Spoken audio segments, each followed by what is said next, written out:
Oi, eu sou a Clara e esses foram todos os livros que eu li, comecei ou abandonei em janeiro de 2025. Bom, eu faço vídeos sobre livros aqui e também na rede social vizinha. Peço que você conheça ela também. E hoje eu vou trazer um formato de vídeo diferente. Na verdade, eu nunca fiz esse formato aqui para esse canal. Eu costumo fazer lá na rede vizinha, lá no BookTok, que é trazer quais livros eu li em janeiro. Como a gente está começando 2025, por que não trazer esse tipo de vídeo novo? Já que o canal também é novo de certa forma. Então, os livros que eu li em janeiro foram basicamente 3. Eu não sei se eu considero 2 ou 3, mas eu vou explicar. Tem outros 3 que eu comecei e que eu pretendo terminar em fevereiro, e tem um 7º livro que eu abandonei. Eu não sou adepta do abandono de livros, mas eu vou explicar melhor do que eu sou adepta. Eu sou adepta do abandono temporário, mas existem casos e casos. Bom, começando pelos livros que eu realmente terminei dentro de janeiro, nós temos Que Sejamos Perdoados, de Amy Holmes, que é um romance estadunidense. Eu não sei se eu considero ele como lido em janeiro, porque eu li ele todo em dezembro, basicamente, e terminei em 1º de janeiro de 2025. Então eu não sei se encaixa. Mas eu li dentro de janeiro Verão dos Infiéis, de Inácio Silveira de Queiroz, um romance nacional que se passa na década de 60. E O Falecido Mattia Pascal, que é um clássico de Luigi Pirandello, que se passa lá na Itália. Vou falar um pouco de cada um, mas tem vídeos sobre eles lá no meu perfil no BookTok. Se você quiser ver vídeos mais curtos, eu sugiro que você procure o nome do livro e procure o meu usuário lá, que é Klarovski. Enfim, um dia eu conto a história do Klarovski pra vocês. É um apelido. Bom, Que Sejamos Perdoados é um romance estadunidense contemporâneo, e aqui a gente acompanha um protagonista que se chama Harry Silver e que é especialista em Nixon. Ele dá aula de história, ele é um professor universitário, ele tem uma vida pacata, uma vida normal, até que de repente a sua vida vira de cabeça para baixo quando o irmão dele, o George Silver, comete uma série de atrocidades. O irmão dele é 11 meses mais novo que ele, só que é mais alto, mais forte, mais bonito, mais bem-sucedido, mais rico, tem uma família perfeita, mas nada disso o impede de ter um surto psicótico, de cometer alguns crimes e parar em uma clínica psiquiátrica. Sendo Harry o parente mais próximo dele, ele se torna responsável por tudo ligado ao George. Então ele se torna responsável pelo próprio George, já que o George está numa clínica psiquiátrica, não pode assumir os seus atos. Ele se torna responsável pelos filhos do George, pela casa do George, pelo dinheiro do George, pelos animais de estimação do George, pelas rosas do George, que parece que são as coisas mais importantes da vida pro George. Enfim, ele se torna responsável por tudo. E ele se vê numa posição de que agora ele é o substituto do George. E ele precisa lidar com coisas que ele nunca lidou, como por exemplo, uma mansão. Ele nunca teve uma mansão. Como é que ele lida com uma mansão? E com crianças. Ele nunca foi pai. O que ele faz com crianças que moram em internatos, que ele precisa visitar, que ele precisa ligar? Como é que ele fala com uma menina? Enfim, ele não sabe fazer essas coisas. Além disso, ele precisa lidar com as consequências das atitudes do George e também com as consequências das ações dele mesmo. Porque afinal, é que sejamos perdoados. Ou seja, não temos um único culpado aqui. Claro que nós temos culpados por diferentes questões, mas talvez todo mundo precise ser perdoado, sabe? E não é que o Harry vai ser um herói. Na verdade, ele não é um herói, ele não é um vilão. Ele é um cara comum que vai errar pra caramba, porque ele não sabe onde ele tá pisando. E ao mesmo tempo, ele vai se deixar ser levado pelo fluxo, porque ele não sabe pra onde ele tá indo e não sabe o que ele tem que fazer. O que eu achei mais legal nesse livro é que ele tem um humor muito sarcástico, ele tem aquele tipo de humor irônico e muitas vezes errado, às vezes você dá risada pedindo perdão, e tem muitas questões sobre racismo, sobre preconceito, sobre xenofobia, tem muitos casos de agressão, violência, tem tudo de errado aqui, porém retrata muito bem a sociedade americana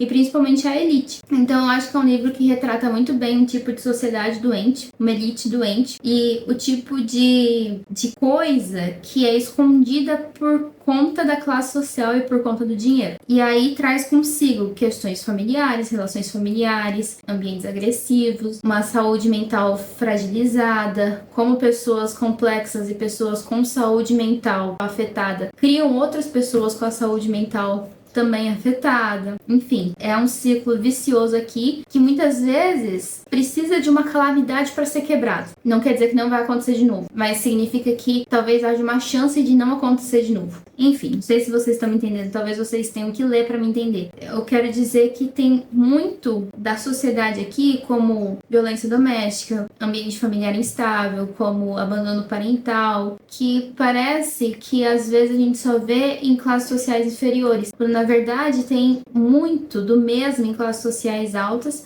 sendo que isso é só mascarado por uma máscara social, na verdade, que a riqueza e que o status compra. E isso é uma coisa que eu vou até puxar para outro gancho, que fala em O Retrato de Dorian Gray. Eu até marquei esse trecho porque eu achei muito interessante. O Retrato de Dorian Gray é uma leitura que eu comecei em janeiro, é a minha releitura atual, porque eu tô lendo por conta do Clube do Livro por Correspondência, que eu já vou falar pra vocês melhor o que é. E eu tô relendo ele e tem muita coisa que eu não lembrava, porque quando eu li pela primeira vez eu detestei. Mas agora eu tô gostando mais. E aí agora que o Dorian Gray se transformou em quem ele é, assim, essa pessoa vaidosa, narcisista que a gente conhece, tem um trecho em que o Oscar Wilde tá descrevendo ele como ele está. E aí ele fala: a sociedade ultra civilizada, pelo menos, dificilmente crê ou admite a maldade dos que são ricos e belos. Ela concebe instintivamente que as aparências são de muito maior importância que a moral, e a seus olhos o mais puro exemplo de responsabilidade é de muito menor valor que a posse de um bom chefe. Acho que eu não preciso falar mais nada, mas se você ler,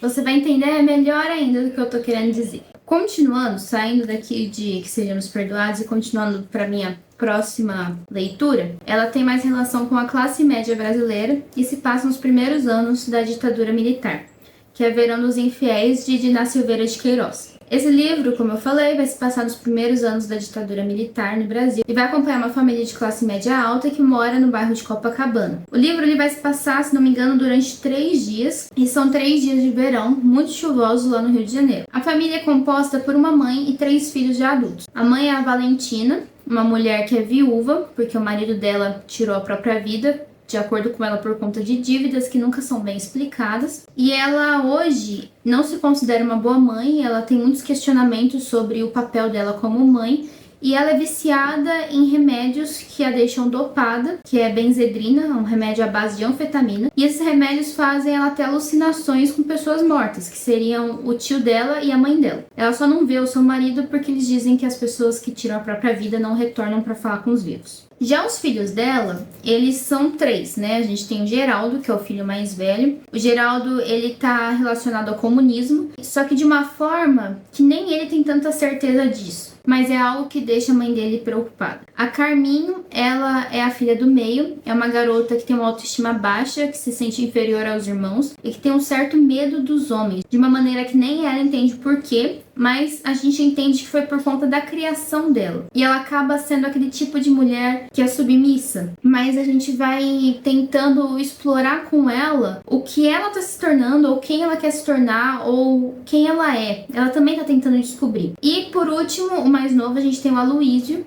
que ele é um garoto que é muito devoto ao catolicismo, não se sabe porquê, já que ele não quer ser padre, mas é dito que desde sempre ele foi assim, e desde que o pai faleceu, então ele se tornou mais devoto ainda, só que ele tem um caso, ele namora com uma jovem que é muito evangélica fervorosa, daqueles tipos que a família é extremamente evangélica, e os dois vivem brigando por conta de questões religiosas. Então a mãe é totalmente contra esse namoro porque acha que os dois nunca vão ser felizes por conta dessas diferenças. O interessante do livro é que você vê claramente que há uma rachadura nessa família, que apesar de eles serem uma família, eles vivem vidas totalmente distintas e totalmente separadas, que eles parecem viver só debaixo do mesmo teto, mas cada um tá vivendo paralelamente aquele momento. Ao mesmo tempo, você consegue perceber várias questões sociais, várias questões da crise política da época e de crises sociais da época sendo representadas nas características deles, e você consegue explorar toda a sociedade por meio deles. Então isso é uma coisa que eu achei muito interessante. Por exemplo, o Geraldo, que é o filho mais velho, que é o comunista, mas que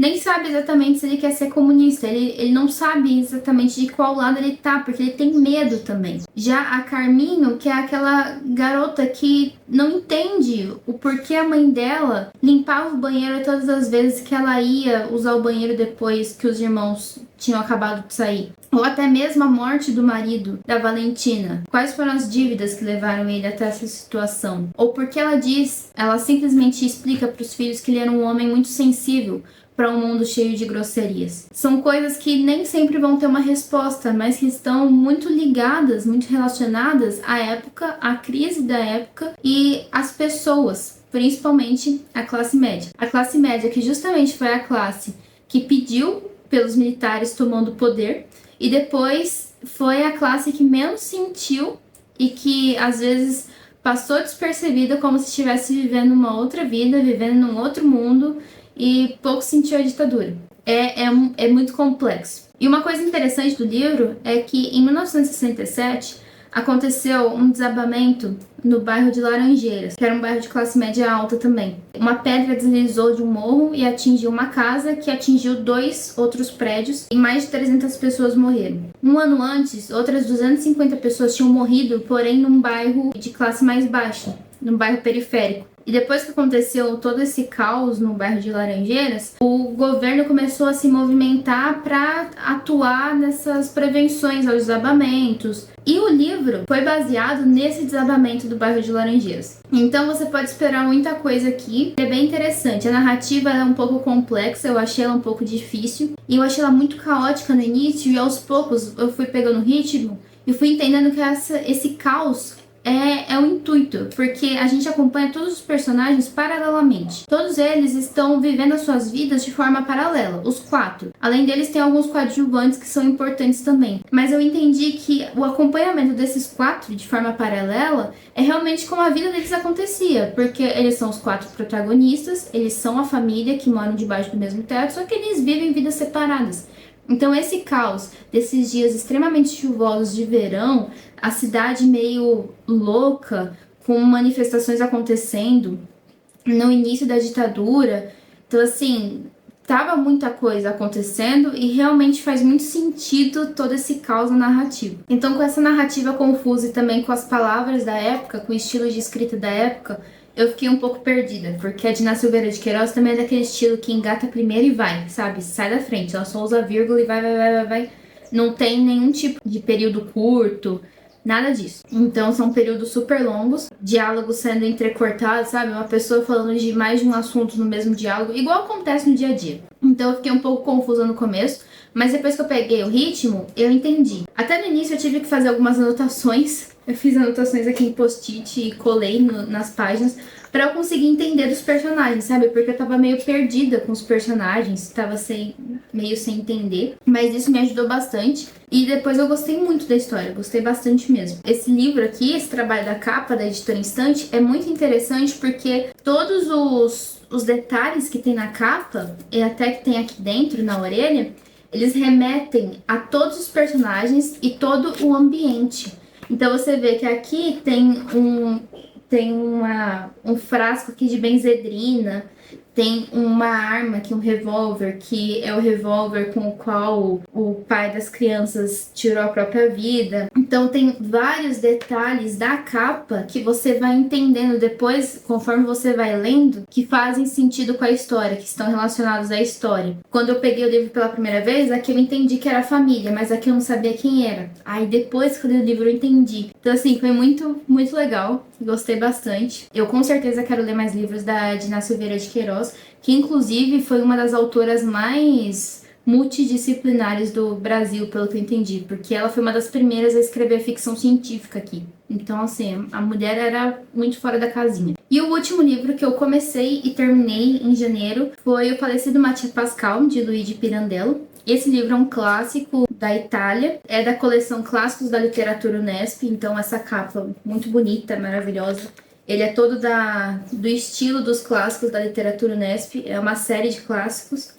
e todos vêm nesse mesmo estilo. Eu não tenho muito costume de ler clássicos, eu tô começando mais agora, e eu queria pegar um clássico que não fosse tão difícil. Quando eu peguei esse, eu fiquei até feliz, porque eu esperava que ele fosse muito mais difícil, mas ele é um clássico muito tranquilo de ler. Ele é muito simples, ele foi escrito em primeira pessoa, o que é uma coisa totalmente diferente para a época, porque o Luigi Pirandello, se não me engano, escreveu esse livro em 1904. Ele começou a lançar o livro em uma revista, então era tipo romance para entretenimento. Normalmente, na época que tinha os movimentos literários eram o naturalismo e o realismo, eles exigiam mais que a pessoa escrevesse em terceira pessoa, fosse um narrador onisciente, que não tivesse muito humor. E o Luigi Pirandello faz algo totalmente diferente. Ele escreve em primeira pessoa, como sendo Mattia Pascal, e ele também usa muito do humor. Então eu acredito que por ele ser um dramaturgo também, ele sabia usar dessas tiradas para conquistar o público. E por estar sendo lançado em uma revista, ele queria conquistar o público. E eu gostei bastante de ler porque é fácil de entender, não tem palavras muito difíceis, ele não fica descrevendo como é uma porta durante 3 páginas. Inclusive no início do livro ele até reclama disso. Como Mattia Pascal, ele fala que ele achava alguns livros chatos porque eles detalhavam demais como algumas coisas eram descritas, mas ele ia contar a história dele, ele ia narrar a história dele, utilizando apenas o que era extremamente necessário. Então você não precisava se preocupar com grandes descrições. E aí eu fiquei mais empolgada para ler ainda. E aí quando eu começo a ler, é como o Mattia Pascal escrevendo a própria história dele. E ele conta, né, a história de um homem insatisfeito com a sua própria vida. Ele era um homem que nasceu numa família rica, porém a família foi perdendo dinheiro. A mãe não soube gerenciar o dinheiro depois da morte do pai, ela também foi sendo roubada.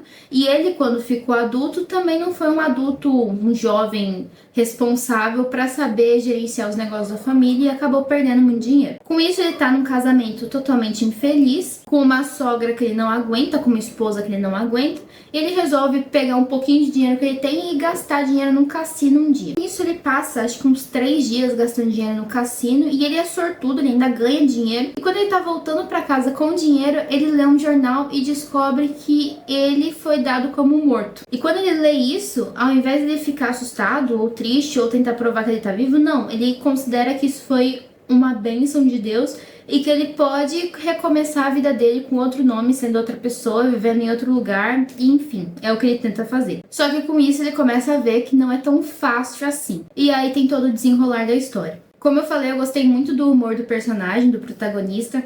Ele foge muito do determinismo, que também era uma prática dentro do naturalismo, se não me engano, que era uma prática que determinava as atitudes do personagem de acordo com suas condições, por exemplo, até condições genéticas, até condições ambientais. Então, ele nasceu nesse ambiente pobre, triste, ele vai ser pobre, triste sempre. Ou ele nasceu pobre, então é determinado que ele vai roubar para ficar rico, enfim. Aqui não, aqui mostra muito bem que tem as atitudes do próprio personagem que não são apenas determinadas pela vida, mas também por ele. Ele não é considerado um herói, ele não é um vilão, ele pode ser considerado talvez um anti-herói. Ele é um cara comum que tem algumas atitudes que você julgaria, e você pode julgar sim, talvez você deva julgar, mas que também tá tentando fugir de uma sociedade que também tem atitudes que você deve julgar. Ele também tem um estilo de malandro, que eu acho que é interessante e eu gosto de ler. E na época, o livro foi lançado numa revista, como eu falei, só que ele foi muito criticado. Muitos críticos literários leram o livro e falaram que ele era muito inverossímil, que a inverossimilhança nele era extrema e que nada aqui poderia ser crível, então a história caía por terra, né? Você não poderia ler uma história que não tivesse o mínimo de verdade, coisa do tipo. E aí, 20 anos depois, basicamente, o Luigi Pirandello veio com um apêndice que tem aqui no final do livro, muito legal, em que ele está respondendo todas as críticas desses críticos literários e, além disso, trazendo um caso real que aconteceu, que saiu no jornal, que se parece muito com a vida do Mattia Pascal. Então isso foi uma coisa muito interessante, que foi literalmente a vida imitando a arte, uma frase que pra mim não fazia muito sentido, mas agora eu entendi como faz total sentido. Simplesmente assim, a vida calou a boca dos críticos literários quanto a história do Luigi Pirandello. E aí quando a gente lê, né, alguma história hoje em dia contemporânea e critica ela, né, e assim, toma cuidado porque a gente pode pensar que esse clássico aqui, por exemplo, também tinha sido lançado como uma forma de entretenimento barato para as pessoas lá em 1904 e foi muito criticado por grandes críticos literários. E hoje é um clássico. E é um clássico justamente porque ele critica muito da sociedade e critica as máscaras sociais que nós somos obrigados a usar para simplesmente se apresentar para a sociedade. E que por conta dessas máscaras sociais que nós temos que sustentar, nós perdemos a nossa individualidade. Inclusive, uma das coisas que um dos críticos falou é que muitos personagens se mostravam apáticos, sem personalidade nenhuma, totalmente iguais, assim, só seguindo o fluxo da história. E aí, de repente, esses personagens acordaram e viraram outros e demonstraram ações dentro da história. E aí o Luigi Pirandello responde que é óbvio, quando eles perceberam que eles estavam seguindo uma vida totalmente manipulada pela sociedade, em que eles tinham que usar uma máscara, quando eles perceberam que eles usavam essa máscara e quando eles tiraram essa máscara para viver a individualidade deles, eles acordaram. Então, sim, eles têm personalidade e eles mostram a personalidade que eles têm. Então, o livro pode ser considerado isso. Como muitas vezes a gente precisa se apresentar para a sociedade e a nossa vida social se torna uma amarra, se torna uma prisão, porque nós temos que sustentar o que nós apresentamos para a sociedade, que deve ser como a sociedade quer e não o que nós realmente somos. Muitas vezes não é a nossa individualidade, mas é o padrão exigido, que na época eu acredito que era ainda pior do que hoje, né? Agora vamos para os livros que eu iniciei em janeiro, porém eu não terminei ainda, então eu vou terminar provavelmente em fevereiro. O primeiro deles é uma releitura também, que é A Metamorfose de Franz Kafka. Esse livro rapidinho, eu não terminei ele ainda porque eu estou fazendo um projeto com ele, que eu não vou contar, mas é um projeto que eu acho que vocês vão gostar e vai aparecer aqui no YouTube também. Então ele é bem interessante, eu já tinha lido ele ano passado, ele fez muito sentido pra mim, principalmente porque eu tava passando por um burnout, e eu acho que esse livro tem muito a ver com burnout, então pra mim fez muito sentido. E aqui a gente acompanha o Gregor Samsa, acho que muita gente já sabe da história, mas só pra resumir rapidamente, aqui a gente acompanha o Gregor Samsa, que é um homem que de repente acordou e descobriu que ele se tornou um inseto gigante. A vida dele, depois de se tornar um inseto gigante, o que ela vai se tornar é o que a gente vai acompanhar, né? Como a família dele vai lidar com ele depois de se tornar um inseto gigante e como ele vai lidar com a vida depois disso. Quem ele vai se tornar? Será que ele vai continuar sendo o Gregor ou ele vai ser simplesmente um inseto? O outro livro que eu comecei a ler foi Como Arruinar um Casamento, de Alison Spett. Esse livro ele veio na Tag Inéditos. Eu assino a Tag Curadoria, porém eu ganhei esse livro da Tag Inéditos, que eu já falei da Tag aqui em um outro vídeo. Eu vou deixar o vídeo por aqui para vocês clicarem e irem ver. Que é uma forma que eu comentei sobre como ampliar o seu mundo literário. Eu acho que assinar a Tag é ótimo para isso, porque eles enviam livros de vários lugares diferentes do mundo. Esse livro ele é bem diferente do que eu costumo ler. A gente acompanha aqui a Phoebe, que é a protagonista. E depois de 10 anos de relacionamento que ela tem com o marido dela, com quem ela se dá super bem, eles terminam de uma forma que faz ela questionar todas as atitudes dela, todas as decisões dela, até a personalidade dela e quem ela é. Então ela decide se hospedar num hotel que ela sempre quis ir, só que ela se hospeda nesse hotel exatamente numa época, em uma semana em que está acontecendo um casamento, que é o casamento da Lila. E a Lila é uma jovem noiva que é totalmente diferente da Phoebe. Só que o estranho é que as duas vão se encontrar e as duas vão acabar criando uma relação estranha de amizade ali. Porque ambas têm inseguranças que talvez uma não entenda a outra, mas que uma possa complementar a outra. Não sei exatamente dizer. Mas até agora eu tô achando a leitura bem divertida. Como eu falei, não é exatamente o estilo de livro que eu gosto, mas eu tô achando bem interessante. Eu não tô achando a Phoebe uma protagonista chata. Normalmente, quando a gente tem um livro assim meio de jovens, tudo bem que a Phoebe não é jovem, assim, mas normalmente, quando é um romance estadunidense, que tem uma jovem, ou que tem um casamento, eu sempre vou esperar uma protagonista chata. Por enquanto, eu não estou achando a Phoebe chata, eu tô indo muito bem, assim, tô gostando, então eu espero terminar até fevereiro e vamos ver o que eu vou achar. Não é um livro que eu tô amando, não é um livro que eu tô odiando, então estamos na boa. Ah, e por que eu comecei a ler esse livro? Eu comecei a ler esse livro por conta do livro que eu abandonei em janeiro, que é O Grande Caderno. Então eu já vou falar dele agora, antes de eu continuar a falar de O Retrato de Dorian Gray. O Grande Caderno foi um livro que eu comecei a ler em janeiro, que é um livro que eu estava indo muito bem, estava lendo muito rápido, afinal ele é um livro super rápido de ler, porém eu precisei abandonar ele, porque assim, ele me machucou. E até agora eu não sei se eu vou continuar ou não. O Grande Caderno, ele é da editora Dublinense, eles me mandaram. Ele é da autora Agatha Christoph, que é um dos principais nomes europeus do século XX. E ele é um livro muito forte. Por quê? Porque ele conta a história de dois irmãos gêmeos, que é o Klaus e o Lucas, que eles são levados pela mãe em uma época de guerra e são retirados da casa deles numa cidade grande, são levados para uma cidade pequena, onde a avó deles, com quem a mãe não tem boa relação, mora. E a mãe deixa eles lá porque ela acredita que ali eles têm uma melhor chance de sobreviver à guerra. Então ela deixa esses dois garotos com a avó. Só que a avó é uma pessoa horrível, uma bruxa. E os garotos não sabem realmente como reagir àquilo. Então a única forma que eles entendem que eles poderiam reagir àquilo é se adaptando ao lugar. E para eles se adaptar àquele lugar é se tornar tão horrível quanto o lugar é, quanto o ambiente é, quanto as pessoas dali são. E eles são garotos muito inteligentes.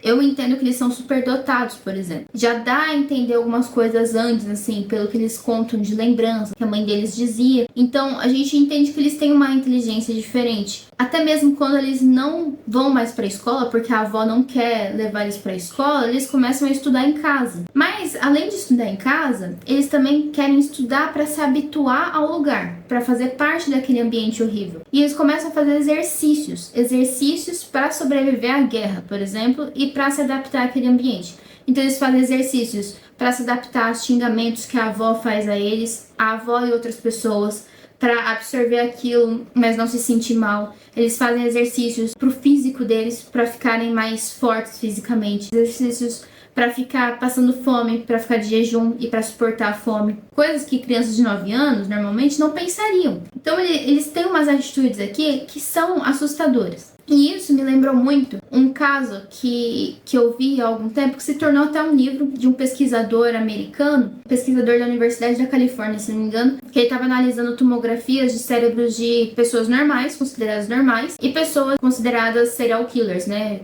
Serial killers já condenados, reconhecidos. E ele tinha uma pilha de exames da sua própria família, que eram as pessoas normais, e uma pilha de exames de serial killers. E ele achou sim um padrão entre esses exames dos serial killers, e ele de repente viu um exame com o mesmo padrão na pilha de exames normais que ele tinha separado. E quando ele foi ver, esse exame era dele. O exame, a tomografia dele, tinha o mesmo padrão dos serial killers, dos psicopatas. E fazendo outros exames ainda, ele viu que ele atingia pontuações em exames psicológicos parecidos com psicopatas. Ele tinha, num exame de DNA, genes que diminuíam a sua empatia e que aumentavam o seu potencial de agressividade. E o seu exame, essa tomografia, esses padrões que tinham, era realmente locais do cérebro que diminuía a empatia e que aumentava o potencial agressivo. Só que ele nunca tinha matado ninguém, ele vivia uma vida normal, ele dava aulas, ele tinha família. E aí, quando ele falou isso para a família falou que o histórico da família do pai dele tinha algumas pessoas realmente que tinham cometido crimes, que tinham problemas. E a mãe dele até tinha notado alguns traços problemáticos nele, agressivos, e que ela sempre tentou atenuar isso. Esse estudo dele demonstra que o ambiente em que ele foi criado diz muito mais sobre quem ele se torna, quem ele se tornou, do que o seu potencial genético. Então ele tem um potencial genético, ele tem uma psicopatia e ele tem um potencial genético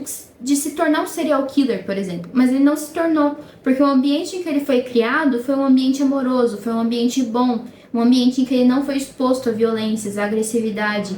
Então ele não se tornou o que o seu potencial permitiria que ele se tornasse. E a mesma coisa aqui. Então a gente tem, pra mim, tem dois garotos que têm um potencial psicopata aqui, tem um potencial genético de se tornar psicopatas. Só que eles agora estão num ambiente que eu também acho que vai fazer esse potencial aflorar. E aí tem um trecho aqui que, assim, pra mim foi horrível. Eu posso ler qualquer coisa que aconteça com humanos.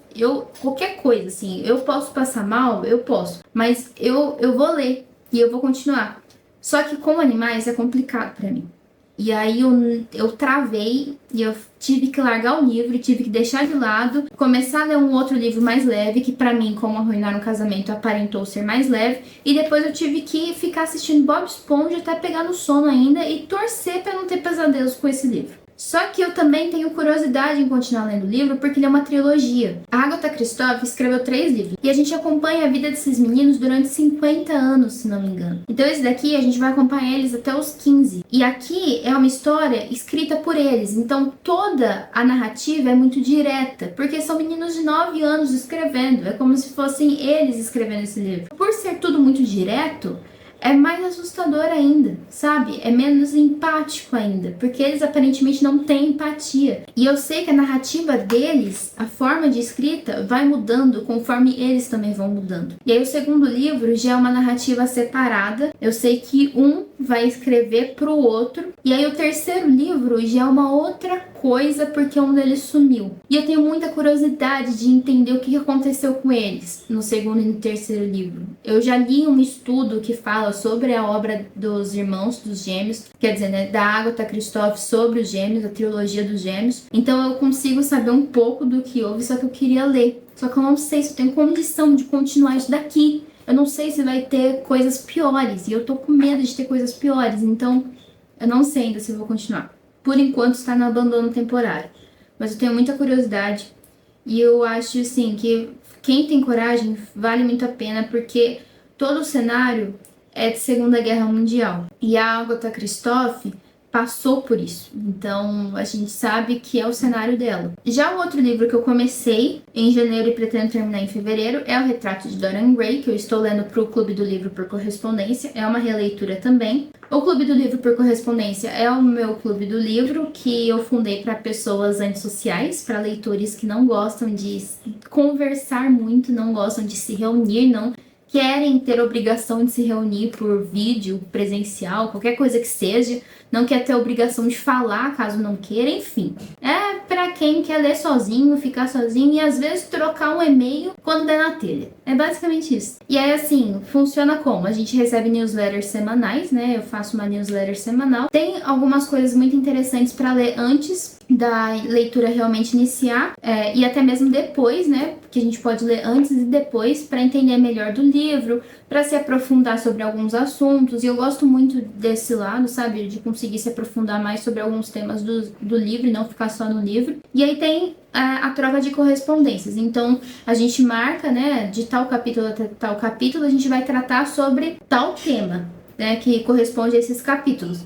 E aí a gente vai trocar as nossas impressões. Então você escreve um textinho, eu escrevo o meu, e aí todo mundo vai ler os textos. E aí se você quiser responder o meu texto, concordando, discordando, qualquer coisa que seja, você pode, ou se você só quiser ler, enfim, é assim. E o interessante é o quê? Você realmente expor a sua opinião e você estar aberto a ler a opinião dos outros. Isso porque o que pra mim é muito interessante no Clube do Livro é você conseguir ver a visão do outro. Porque às vezes você tá lendo a mesma coisa, só que você tá tendo visão totalmente diferente da outra pessoa. Isso que é legal, sabe? Igual, por exemplo, na última correspondência que a gente trocou, a Raquel, uma moça que faz parte lá do Clube do Livro, ela falou que as características físicas do Lord Henry, que é um personagem aqui, é ter a barba pontuda, ela falou as características físicas dele e que é exatamente como o diabo parecia, né, de forma clássica.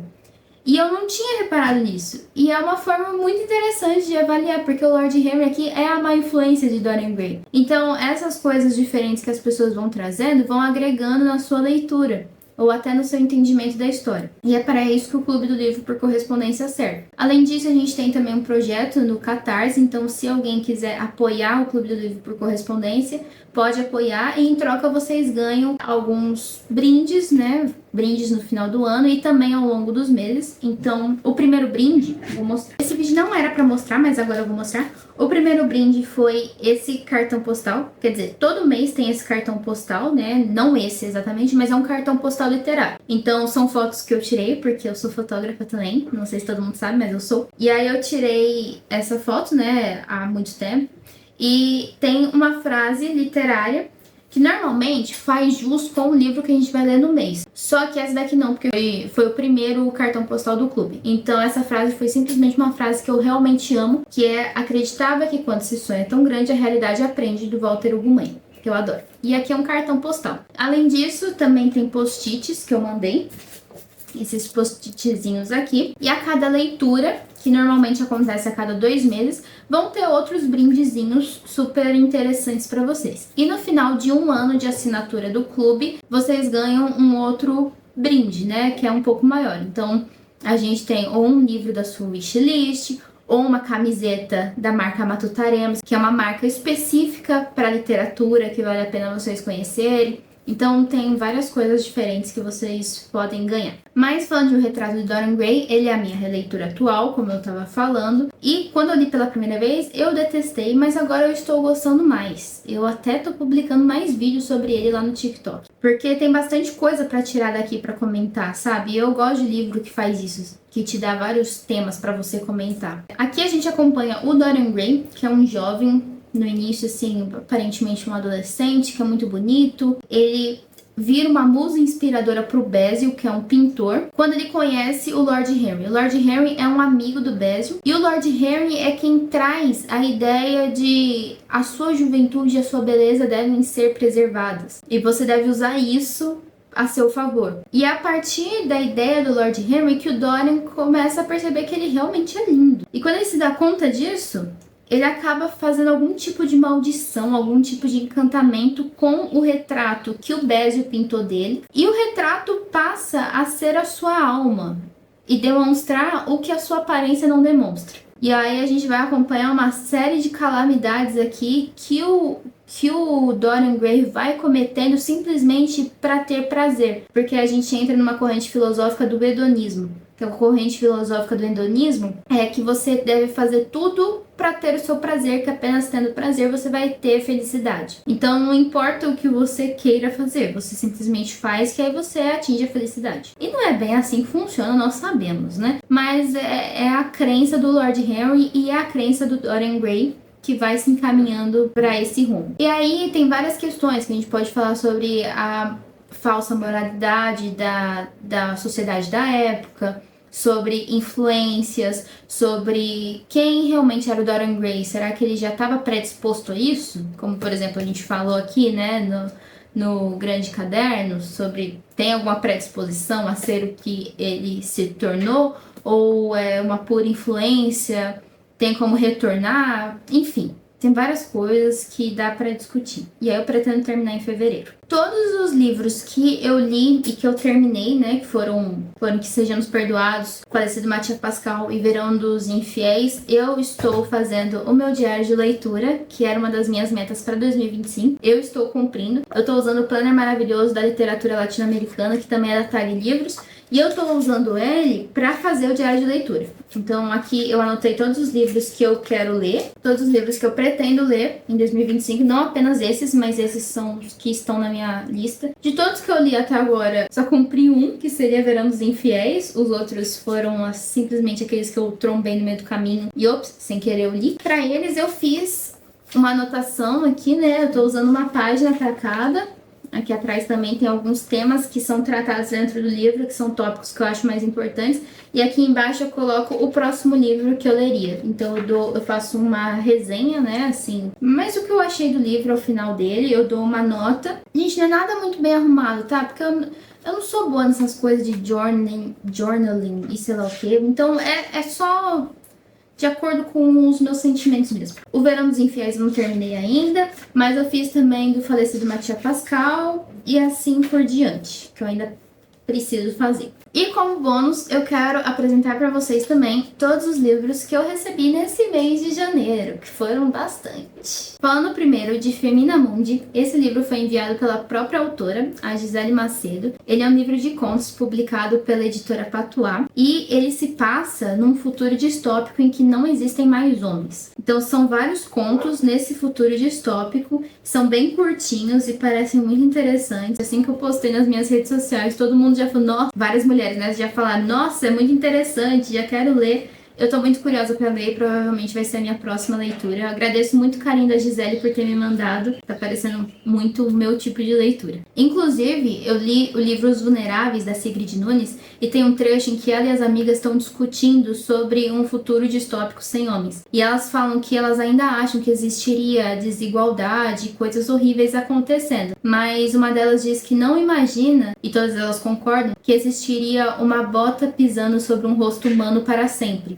E essa frase é do George Orwell. E elas dizem que elas não imaginam uma bota feminina pisando sobre um rosto humano para sempre. Ou seja, as mulheres não fariam uma coisa dessa. E eu também acho que não. Outros 2 livros que eu recebi foram da editora Mundaréu, Cenário de Guerra e O Verão que Mamãe Teve Olhos Verdes. São livros bem diferentes, mas que eu acho que se comunicam muito entre si. Em Cenário de Guerra, da Andrea Jevtanovic, a gente passa na época da ditadura chilena e a gente acompanha uma menina de 9 anos que vive nesse cenário de ditadura e num cenário também problemático dentro de casa, em que os pais vivem brigando e ela cresce nesse ambiente meio agressivo e meio torturante para ela. E é pela criação basicamente de um teatro, que é esse livro, que a gente vai acompanhar a vida real dela e também a crise política do país. Então parece ser muito interessante. E O Verão que Mamãe Teve Olhos Verdes também tem aqui uma criança e a relação entre uma mãe e uma criança. Um menino, ele mora num instituto, não se sabe exatamente porquê, e a mãe um dia vai lá buscar ele para passar umas férias. Só que tem uma questão, ele odeia a mãe,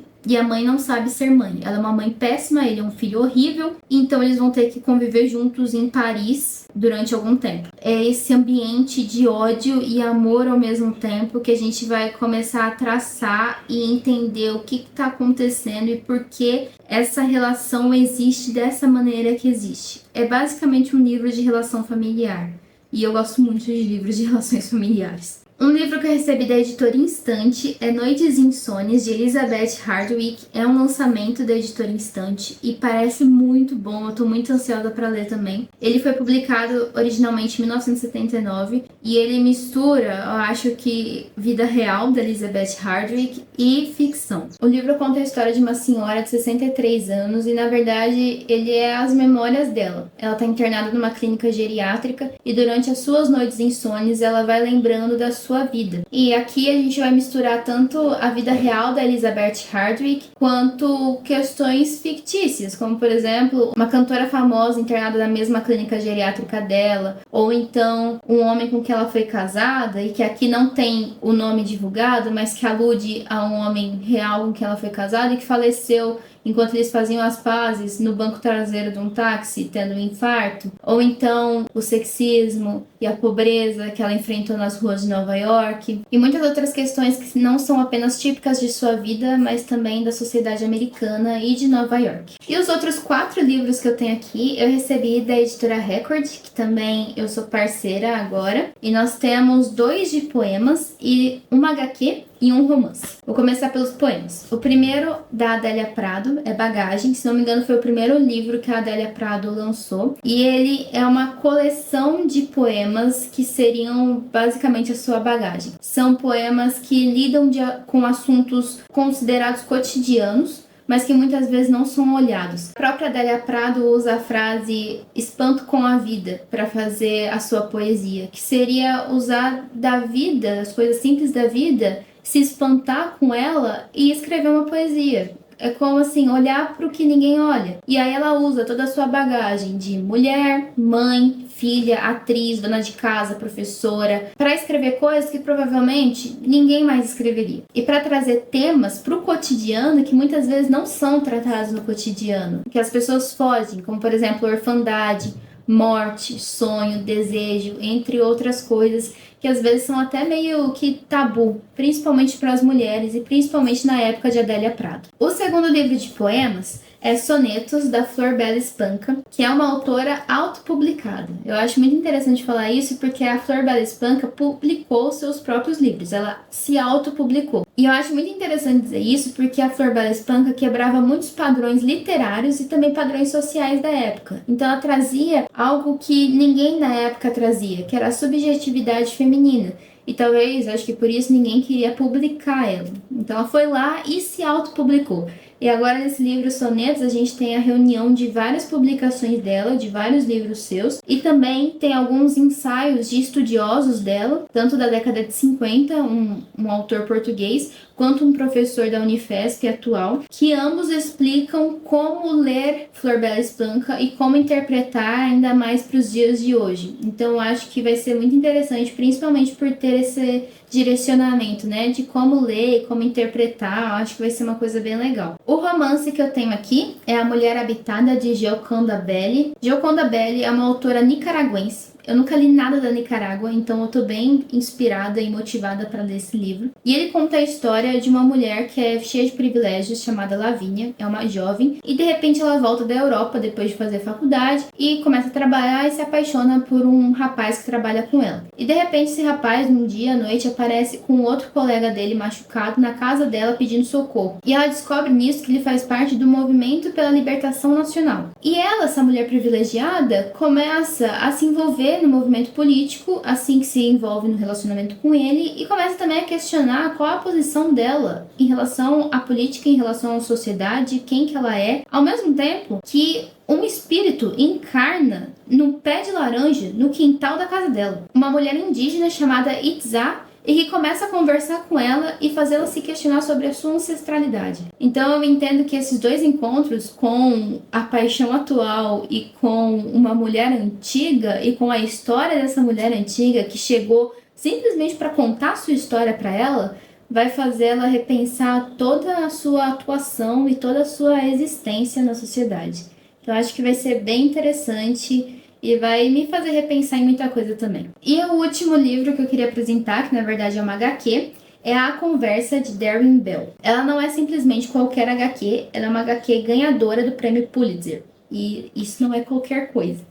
E ela se chama A Conversa porque ela é baseada numa conversa real que o Darren Bell, o autor, teve com a sua mãe quando ele tinha 6 anos. E ele nunca se esqueceu. Quando ele tinha 6 anos, ele era um garotinho negro e ele foi pedir uma arminha de brinquedo para a mãe dele. E a mãe dele começou a ter uma conversa com ele para explicar para ele quem ele era e o porquê ela não daria uma arminha de brinquedo para ele. E isso fez ele entender que ele não era só um garotinho de 6 anos para a sociedade e que ele poderia ser visto como um criminoso, mesmo sendo um garotinho de 6 anos, puramente por conta da cor da pele dele, puramente por conta do racismo que existe na sociedade. E aqui a gente acompanha, a partir disso, como o Darren mudou e como ele foi crescendo com esse pensamento e com esse ensinamento que a mãe dele passou para ele.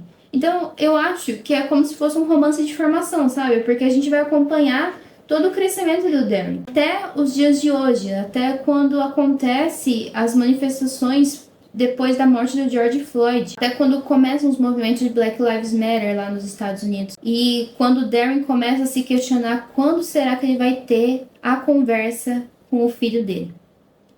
Então é uma questão que eu acho que vai ser muito tocante e vai ser muito assim, sensível, sabe? Muito delicada de lidar. E eu acho que vai ser muito bom. Eu acho que vai ser muito bom. Foi um dos primeiros que eu tinha certeza que eu queria ler quando a Record me mandou entre os lançamentos. E é isso, foram todos esses os livros que eu recebi esse mês e também todos esses os livros que eu li. Eu espero que vocês tenham gostado. Deixem aí nos comentários o que vocês acharam de cada um deles. Qual desses que eu recebi vocês acham que eu devo começar a ler, porque eu estou em dúvida em qual que eu começo, mas seria de grande ajuda caso vocês me dissessem. Vocês conseguem ler aí? Qual desses vocês acham que eu devo começar a ler? Me ajude falando nos comentários. E muito obrigada por ter assistido, espero que tenham gostado. Deixem seu like, se inscreva e faça qualquer coisa que tem que fazer aqui no YouTube, porque tem muitas coisas que dá pra fazer. Enfim, fiquem para os próximos episódios também. É isso, tchau!